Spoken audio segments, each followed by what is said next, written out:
Hola, hola, ¿cómo vamos? Como siempre, esperando que estén muy bien, muy contentos, muy bien en sus casas y muy felices porque se llegó la tercera parte de estos videos de infectología. Bueno, les aconsejo que miren los dos anteriores, son corticos, pero es que son conceptos importantes. Entonces, el primero definimos que era un gran negativo, que es un gran positivo. Hemos hablado del paciente, cuáles son los pacientes que tienen riesgo de tener bacterias resistentes. Ya hablamos de las bacterias, hablamos de un grupo salchipapa, un grupo pavesar. Ya conocemos las bacterias gram negativas, las anaerobias y demás. Vimos la mnemotecnia A, E, I, O, U, que espero que repase. Hoy vamos a ver los mecanismos de resistencia a las bacterias. Esto es de mucha, mucha importancia para comprender todo lo que se viene de aquí en adelante. Entonces le recomiendo pues que lo lean muy bien, se lo aprendan muy bien, porque aquí en adelante cuando veamos los antibiogramas vamos a hablar de a qué grupo pertenece, la bacteria qué resistencia tiene y demás. Bueno, la bibliografía está en el primer video, pero la idea es que, bueno, este dibujo que está aquí lo saqué del New England Journal of Medicine como 2014, que habla de las bacterias gram negativas. Entonces, esta charla va a ser basada en esta diapositiva. Entonces, ya hemos dicho antes que las gram negativas, se llaman gram negativas porque no tienen pared celular, son membrana externa y membrana interna. Entonces voy a poner aquí el láser, muy bien. Entonces lo que está acá adentro se llama el citoplasma, esto que estoy nombrando por aquí se llama citoplasma. Todo esto que está acá afuera se llama la membrana externa. Ahí voy despacito, membrana externa. Lo que está aquí es la membrana interna. Mire, membrana interna. Y lo que está entre la membrana externa y la membrana interna se llama el espacio periplásmico.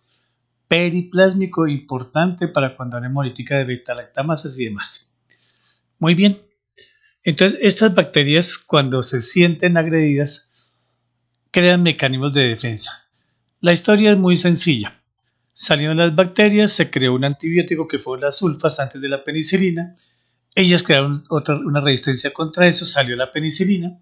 Luego empezó la resistencia contra la penicilina, entonces se crearon los IRT, hubo resistencia contra el IRT, luego cefalosporina y así venimos en esta batalla, ¿no?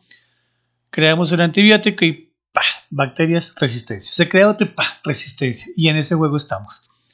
¿Listos? Entonces la pregunta es ¿cómo se hacen las resistencias? Bueno, entonces tenemos aquí esta primera parte que se llaman las porinas, son como poros. Estas porinas están en la membrana externa. ¿Qué hacen? Pues permiten que entre aquí la comida, por decirlo así, de las bacterias. Por acá entra y se alimentan. ¿Listos? Ellas llegan y se alimentan por ahí.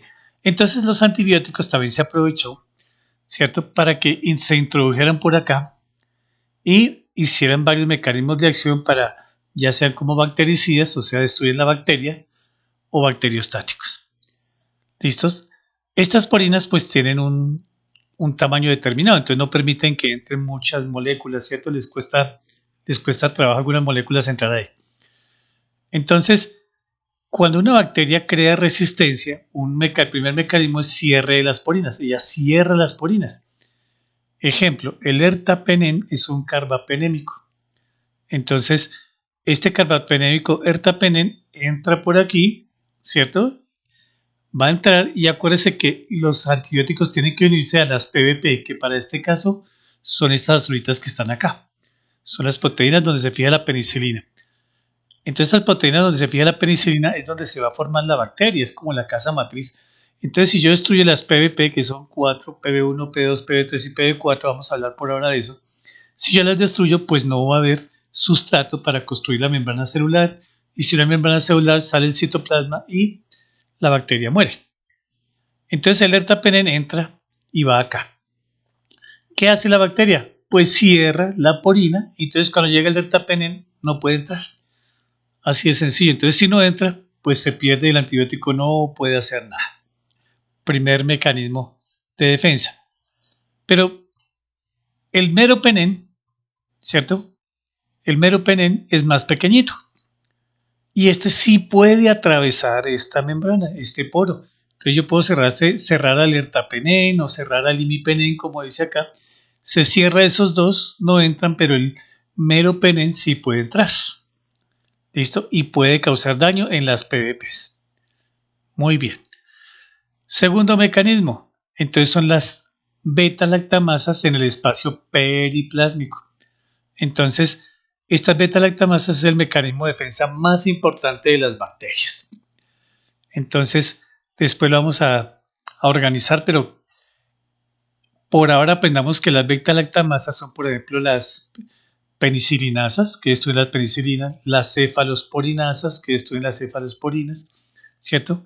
Hay carbapenemasas, y de acuerdo se van a llamar, por ejemplo, BEA, que son beta-lactamasas de espectro ampliado. Entonces son mecanismos de resistencia que nos van a crear contra las cefalosporinas de primera generación, por ejemplo.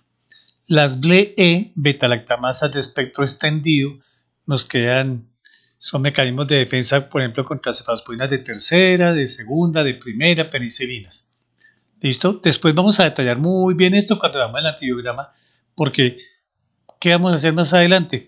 Vamos a tomar todos los antibióticos en orden, como fueron descubiertos más o menos.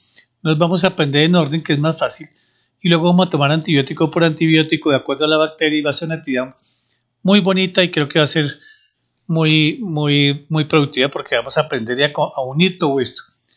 Pero tenemos que tener conceptos. Entonces tenemos mecanismos de defensa. 1, las porinas. 2, las beta-lactamasas, ¿cierto? Que lo que hacen es destruir el ácido beta-lactámico, el anillo, beta-lactámico de los antibióticos, penicilinas, cefalosporinas, ¿cierto? Y los destruyen. Muy bien, entonces ya tenemos primero porinas, segundo, la producción de beta-lactamasas, que son penicilinasas, cefalosporinasas y demás. Tercer mecanismo. Entonces resulta que hablemos del meropenem, que lo teníamos acá. Dijimos que, por ejemplo, el imipenem no entraba porque se cierra, pero el meropenem sí entra. Entonces el meropenem entra y dice voy a matar las PVP y lo intenta, ¿cierto? Pero entonces la bacteria tiene unas bombas que se llaman las bombas de flujo. Estas. Entonces, ¿qué hace? Que llega el meropenem, va a tratar de afectar las PVP y la bacteria lo que hace es expulsar el antibiótico. O sea que no puede hacer nada. Se llaman bombas de flujo. Y miren los medicamentos que están acá.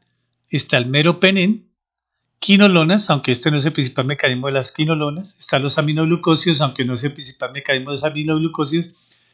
Pero es bueno saber que las bacterias tienen múltiples mecanismos para los antibióticos, ¿cierto? Sino que hay unos principales y otros secundarios. Entonces, por las bombas de flujo van a salir los antibióticos tal como entran, como el meropenem, las quinolonas, aminoglucósidos, tetraciclinas, la tigeciclina y el cloranfenicol.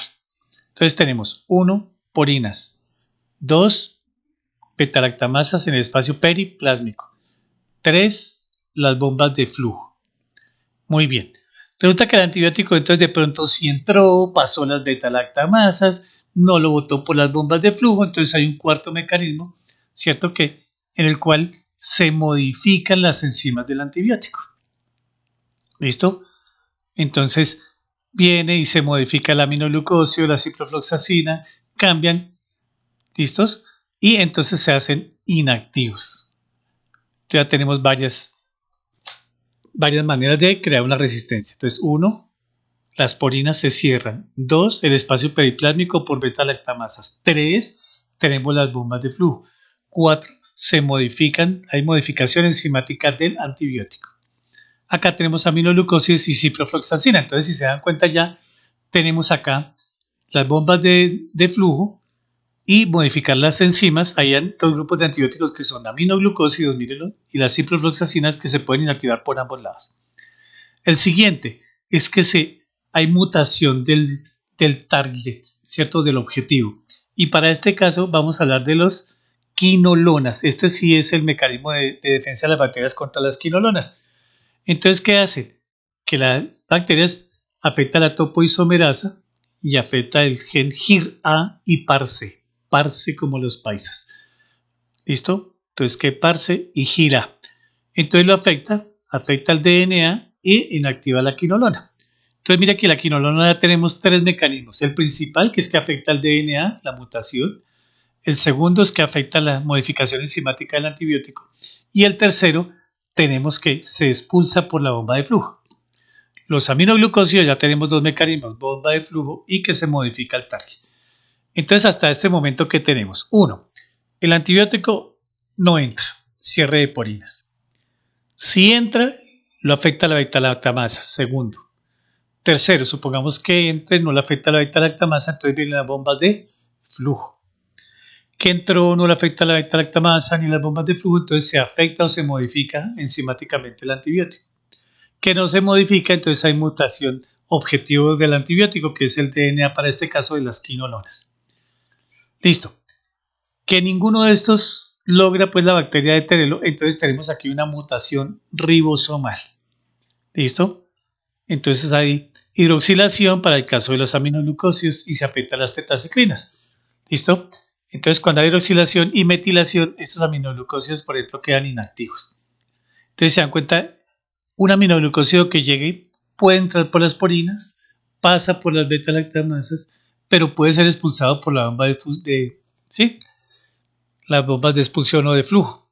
Y si no son expulsados, entonces se modifica el antibiótico. Y si no, entonces hay una modificación ribosomal. Entonces se dan cuenta, esto es compartido. Entonces, si yo veo, por ejemplo, un antibiograma que es resistente, por ejemplo, vamos a mirar la ciprofloxacina. Ah, es una quinolona y es resistente, pues ya sé que mi bacteria está produciendo, ¿cierto? Topoisomerasas, GEN-PAR-C y GIRA. O que me está modificando el antibiótico o que está expulsando la quinolona por unas bombas de flujo, pero el principal es este. No, que resistente al aminoglucósido, pues mira, el principal mecanismo es ribosomal. Hay metilación del aminoglucósido. Es el mecanismo de defensa. Entonces, cada vez que da resistencia a un antibiograma, pues yo ya sé cuál es el mecanismo de defensa. Entonces me dicen, no, que es que el aminoglucósido, gentamicina, micacina, es resistente. Ya sé que es una mutación ribosomal. O puede ser una modificación enzimática, o puede ser una bomba de flujo. Bien, el otro mecanismo son las mutaciones de los lipopolisacáridos. Para este caso, como la polimixina, que hoy en día es un antibiótico de segunda línea. Entonces, por mutaciones de los polisacáridos. Y el último mecanismo es el que pasa por unos bypass del objetivos en el cual, por ejemplo, se modifican, en este caso, los folatos, que es lo que sucede con las sulfas. Entonces, cuando aplico trimetoprim sulfa, ¿cierto? Se afecta el folato, que es donde actúa el trimetoprim sulfa, la bacteria lo modifica y entonces pierde su efectividad. Por eso hoy en día, bueno, desgraciadamente este trimetoprim sulfa tiene mucha resistencia por la utilización que se hizo durante los años 90, 2010, ahí pues en pediatría y en varios sitios se le da a todo el mundo trimetoprim sulfa. Entonces, ¿esto para qué me sirve? Si ahí me dicen que una bacteria es resistente, por ejemplo, al imipenem. Ah, aquí está imipenem, que sí que está cerrando las porinas. No, pero que es resistente al meropenem, quiere decir que el meropenem pasó las porinas y puede ser una beta-lactamasa, como una carbapenemasa, o puede ser una bomba de flujo. Si el antibiograma dice, no, que es resistente a las quinolonas, pues el principal mecanismo de defensa, ¿cierto? Es la mutación de la topoisomerasa 4, o sea, afecta al DNA, acuérdense del gen PAR-C y GIR-A. No, que es resistente a los aminoglucósidos, entonces tenemos una resistencia ribosomal o tenemos que se modificó enzimáticamente el antibiótico, tengo una bomba de flujo. No, que es resistente al trimetoprim. Ah, entonces esta bacteria está produciendo un bypass de los folatos, que es donde actúa el trimetoprim sulfa. Entonces, para esto es importante esto que hemos visto.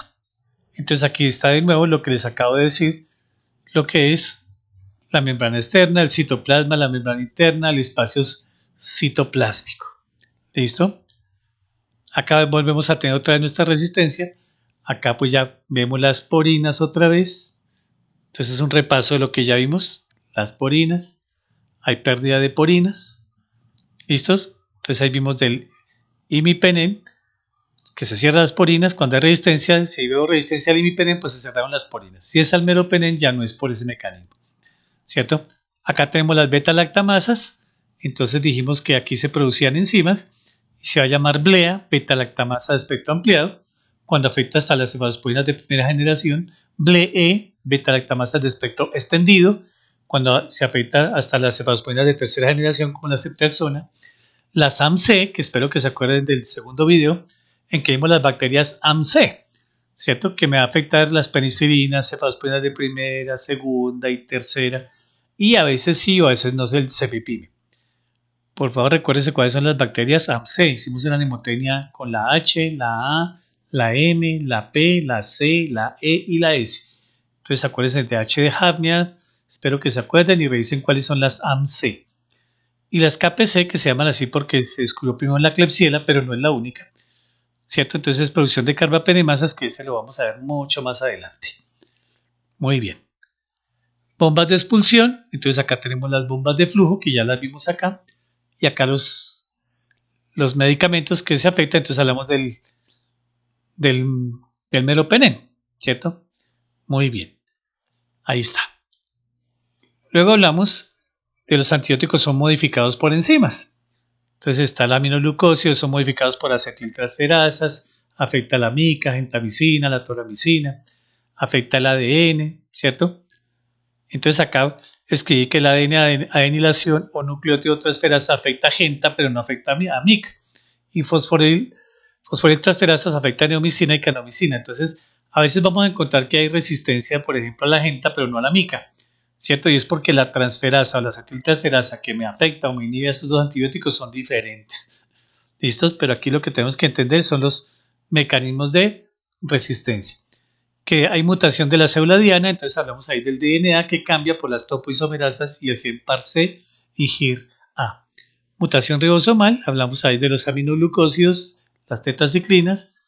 Mutación de los lipopolisacáridos, hablamos de la polimixina. Y por último, hablamos de los folatos y hablamos del trimetoprim-sulfa. Entonces ya con esto, si lo hemos comprendido, hay que volverlo a leer y a mirar despacito. Cuando vamos a un antibiograma y me diga a mí es que es resistente al trimetoprim, ya sabe que fue por folatos, que me cambió el folato por dihidrofolato. ¿Qué es resistente a las quinolonas? Pues ya sabemos que es que se produjo, ¿cierto?, un cambio en el DNA, en la topoisomerasa, en el gen PAR-C, ¿cierto? Gira.